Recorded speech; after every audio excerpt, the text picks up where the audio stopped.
Voici Versailles. Le miracle d'un pavillon de chasse construit par Louis XIII, transformé en modeste château de briques, est devenu par la volonté du roi Louis XIV, son fils, le modèle absolu du château royal. Il incarnait au XVIIe siècle, le grand siècle, le rayonnement mondial de la France. Très vite, le château ainsi que ses jardins, leurs 55 pièces d'eau, 600 fontaines, 372 sculptures en tout genre, font de ce lieu l'épicentre du pouvoir et de la beauté. Le roi, ainsi que la cour, s'y étaient définitivement installés en 1682.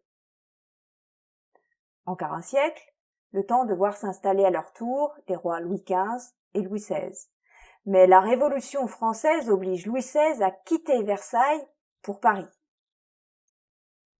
En 1837, le château devint, pour quelques années, le musée de l'histoire de France, puis un musée national. Le domaine du Trianon, avec ses petits et grands Trianons, offrait au souverain intimité et calme, loin de la cour.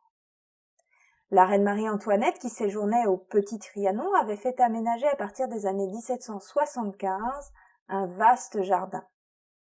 Entre 1783 et 1786, elle fit construire le hameau de la Reine, encore très bien conservé aujourd'hui.